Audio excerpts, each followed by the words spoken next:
Dis-moi, tu sais ce que les drogues et les paris sportifs ont en commun? C'est que personne ne commence en voulant devenir accro. On teste juste, souvent par curiosité. Mais ce premier shoot, ce premier pari, peut te faire tomber dans un piège qui peut littéralement gâcher ta vie. Quand vous prenez de la drogue, par exemple, juste une petite dose, votre cerveau libère de la dopamine. Un circuit neuronal s'active dans votre cerveau. Il faut savoir que la dopamine est l'hormone du plaisir. Elle est libérée quand on fait quelque chose de plaisant. De la même façon que cette même dopamine est libérée à chaque fois que tu prends une petite dose de drogue ou bien à chaque fois que tu prends de plaisir, à chaque fois que tu fais un pari, tu ressens du plaisir, de l'euphorie et surtout du frisson. C'est ce qui te pousse à répéter l'action pour retrouver ce sentiment. Une personne qui se drogue pour la première fois le fait généralement par curiosité et se dit qu'elle va juste prendre une petite dose, juste pour goûter, pour se détendre un peu, pour voir ce que ça fait. Elle pense qu'elle peut se contrôler. Elle pense que si elle prend juste une petite dose, après, c'est bon, elle ne va plus reprendre. Elle a juste fait ça pour goûter. Elle est dans l'illusion du contrôle. L'illusion du contrôle, c'est quand ton cerveau fait croire que tu as plus de pouvoir ou de contrôle sur un résultat que tu n'en as réellement. Le parieur lui aussi tombe dans l'illusion du contrôle, mais son illusion du contrôle est largement beaucoup plus dangereuse que celui du drogué. Par exemple, le drogué, lui, il croit pouvoir se contrôler, alors que le parieur, lui, croit pouvoir contrôler le résultat d'un événement. C'est-à-dire, il y a deux équipes qui jouent, lui, il croit pouvoir contrôler le résultat. Ouais, je sais comment ça va se passer, quoi.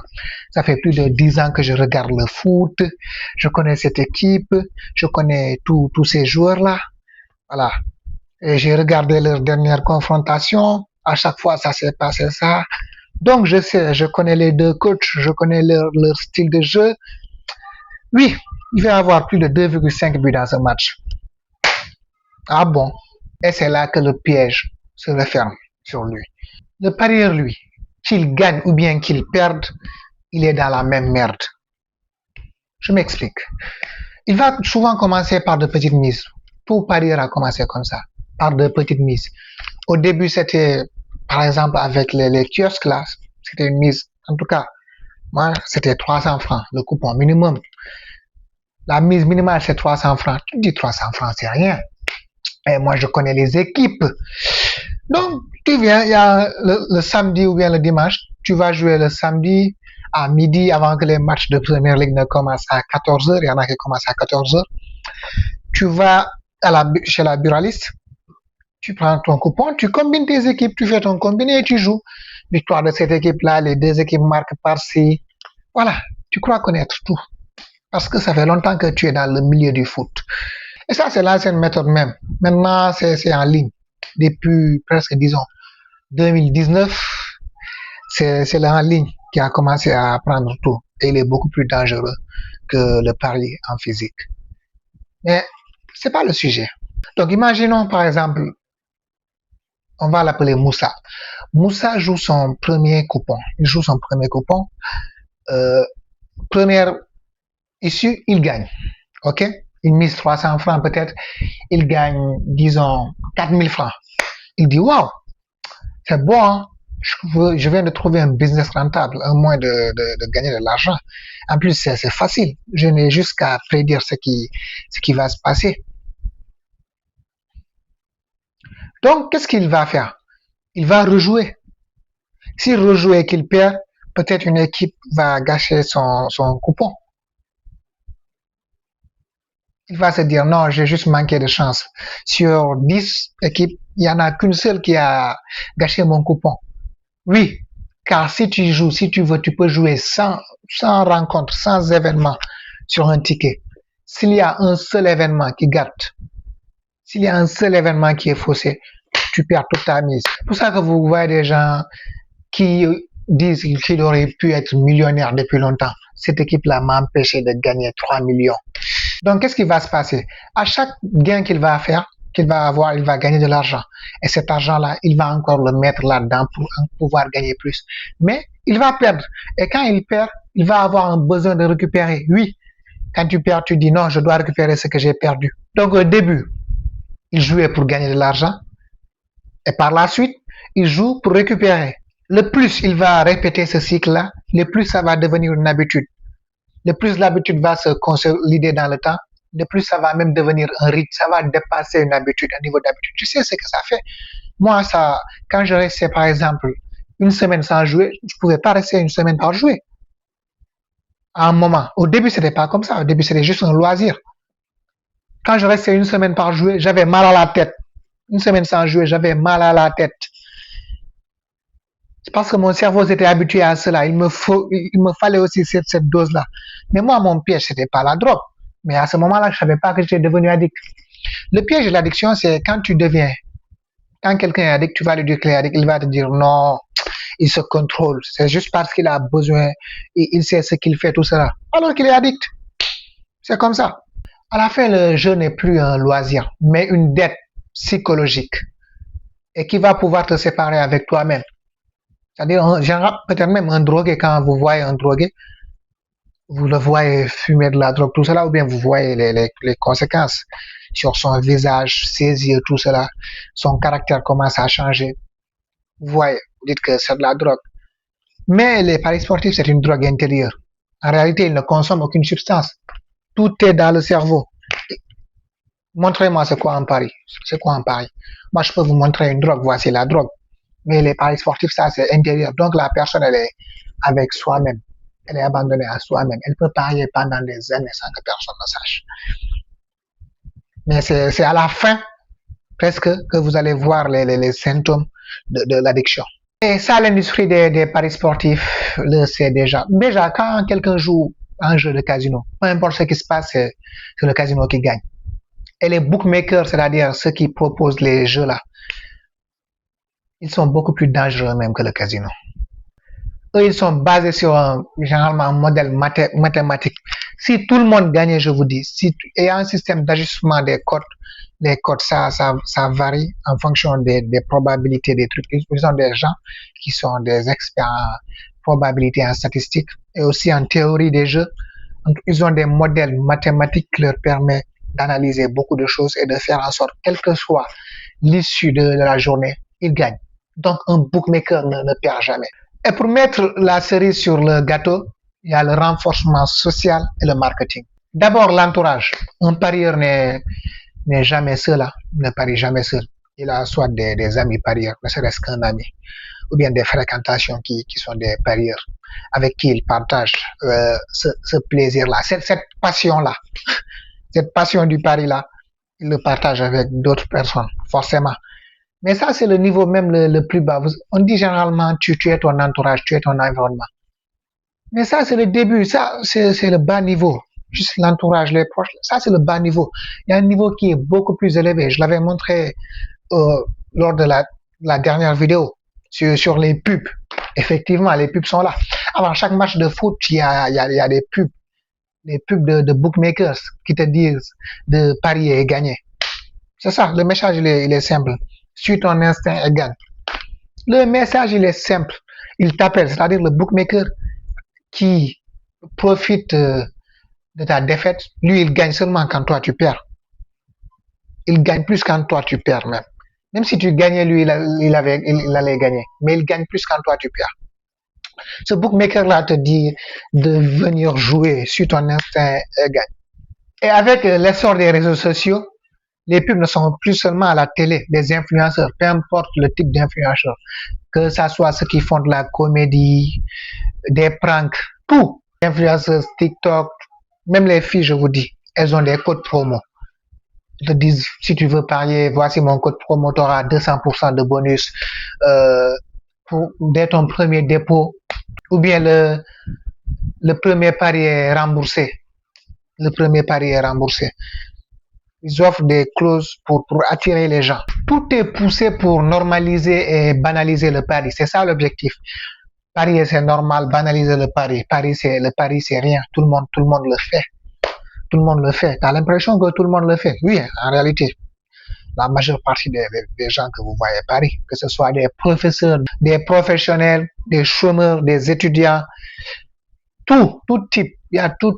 L'audience, elle est large. C'est une audience mainstream, généralement, qui ne veut pas gagner de l'argent quand même. Qui n'a pas envie de gagner de l'argent. Et puisque tout le monde le fait, notre cerveau se dit que c'est sûr. Tout le monde le fait. Les stars que tu connais, ils font des publicités, parier, gagner, suivez votre instinct, tout cela, venez jouer. Ils prennent ça comme un jeu où tu prends mon argent. Et si c'était seulement ton argent qu'ils allaient prendre, ça c'est mieux. Hein? Ce serait mieux. Tu prends juste mon argent et tu t'en vas. Mais c'est pas ton argent seulement qu'ils vont te prendre. Ils vont te prendre ta santé mentale. Ils vont détruire ta vie. Et aussi, peut-être il y a des gens qui vont se dire, mais non, tu sais, de toute façon, tu sais que le pari, c'est un jeu de hasard. Pourquoi les gens jouent alors qu'ils savent que c'est un jeu de hasard? Je vous dis, un jeu de dés, c'est-à-dire le casino classique, c'est pas la même chose que les paris sportifs. Comme je vous l'avais dit, les paris sportifs, il y a l'illusion du contrôle. Tu regardes les matchs, tu regardes les équipes, tu as l'impression d'être un expert. Alors que même les coachs, je vous dis, vous demandez à un coach un coach qui coach son équipe, Real Barça, bien Real Man City, je sais pas, PSG, les deux coachs là qui sont avec les joueurs, qui ont des assistants, qui ont des analystes tactiques, qui ont des données, des analystes de données. Ils ont tout. Eux-mêmes, ils ne savent pas, ils ne connaissent pas l'issue du match. Eux-mêmes, ils ne peuvent que prévoir, par exemple, comment ils vont jouer, comment ils vont attaquer le match, quel bloc ils vont prendre, quelle organisation ils vont faire. Mais ils ne savent pas comment ça va se passer, comment l'adversaire va réagir, comment leurs joueurs vont réagir, tout cela. Il y a beaucoup de facteurs incontrôlables. Bref, tout ça pour dire que les gens qui jouent au paris sportif, ils ne savent pas qu'ils jouent à un jeu de hasard. Si tu dis que c'est un jeu de hasard, ils vont dire non. Un jeu de hasard, c'est quand tu joues au dé comme ça, ou bien quand tu joues à la roulette rouge-noir. Tu vois, ça, c'est un jeu de hasard. Mais les équipes, je les connais, c'est pas un jeu de hasard, c'est du foot. Fou quoi? C'est ça qu'ils vont te dire. Il est très probable que que tous tes proches, presque, que tu es au maximum 50% de tes proches, les gens que tu fréquentes, sont en train de jouer. Ah oui. Parce que maintenant, c'est sur le téléphone. Tu joues, personne ne sait. Tu fais un dépôt mobile money, personne ne sait. Tu paries l'argent de ta scolarité, personne ne sait. Et à la fin, qu'est-ce qui se passe? La personne qui parie est comme un drogué. Absolument comme un drogué. Et qu'est-ce qu'un drogué peut faire? Un drogué, il peut tout faire pour acheter sa drogue. Il peut travailler toute la journée pour aller acheter de la drogue. Il peut voler pour acheter de la drogue. Il peut tout faire. Il peut arnaquer, il peut mentir pour prendre de la drogue. Et ces gens-là que vous voyez, les télés que vous voyez là, les championnats sont en train de promouvoir cela. Vous voyez, ne serait-ce qu'un match, les gros matchs, tout cela, vous voyez sur les panneaux, vous voyez 1xBet, BetKick, tout cela. Ou bien si c'est un match de première ligue, vous voyez Betway. Ou bien même la Ligue des Champions, il y a Betway. La CAF, vous voyez XBet, Melbet. Donc c'est normal, il normalise. Il faut savoir que on est dans un monde capitaliste, on n'est pas dans un monde de bisounours. On est dans un monde capitaliste. On est dans une société de consommation. Et ils font tout pour encaisser l'argent du consommateur. L'argent que le consommateur, comment il fait pour encaisser son argent? Il travaille comme un fou pour gagner son argent. On encaisse son argent. C'est pas juste l'industrie des paris sportifs. Il y a aussi d'autres industries, mais on va se limiter ici. Je le répète, je ne cesserai de répéter ce message. Si tu n'as jamais joué au paris sportif, ne joue jamais. Pour ceux qui ont joué, je ne peux pas vous dire d'arrêter. Tu peux dire à une personne d'arrêter la drogue comme ça. Elle voudra arrêter. Il y a beaucoup de gens qui veulent arrêter. Ils ne peuvent pas arrêter comme ça. En réalité, ils peuvent, mais ils ne savent même pas comment arrêter. Ils ont essayé plusieurs fois, ils ont échoué. Plusieurs fois, ils ont supprimé. Ils finissent par réinstaller. Ils ont juré. Ils ont pris le Coran. Ils ont juré qu'ils allaient arrêter. Ils n'ont pas arrêté. D'autres ont pris la Bible. Ils ont juré. Ils n'ont pas arrêté. D'autres ont juré sur la vie de leur mère, tout cela. Ils n'ont pas arrêté. Ils continuent toujours. Par contre, pour ceux qui jouent déjà, il se peut que vous ayez commencé, ça fait pas longtemps. Peut-être vous n'êtes pas encore tombé dans l'addiction. Mais si vous continuez, vous allez tomber dans l'addiction. Et je vais vous dire dans une prochaine vidéo, je vais vous dire quels sont les symptômes de l'addiction. Comment reconnaître quelqu'un qui est dans l'addiction, peu importe. Quelqu'un qui est dans l'addiction des paris sportifs, comment on va le reconnaître. Et si tu es dans l'addiction, c'est sûr et certain que tu vas gâcher ta vie. T'es foutu. Ça va gâcher tes études. Tout. Même quand on va te parler à la maison, mec, t'es comme un drogué, t'es plus de ce monde, t'es dans un autre monde. Ils vont te dire quelle drogue tu prends, alors qu'ils ne te voient jamais fumer. il te voit jamais fumer. Ça va changer complètement ton comportement. Si tu étais une bonne personne, tu allais devenir une mauvaise personne. Tu vas voler. Si tu ne l'as pas fait, tu vas le faire un jour. Vous voyez les gens qui sont en train de prendre l'argent des kiosques, par exemple. Ils sont gérants de multiservices, ils prennent l'argent, ils jouent, tout cela. Ou bien les gens qui prennent leur scolarité et qui jouent. Ça, on connaît. Il y a beaucoup de gens qui ont arrêté leurs études parce qu'ils jouaient. Hein. Oui, les parents leur donnent l'argent et ils jouent. Les parents disent qu'ils ne vont plus payer. Alors que la personne ne sait même pas comment gagner ne serait-ce que 200 francs CFA par jour.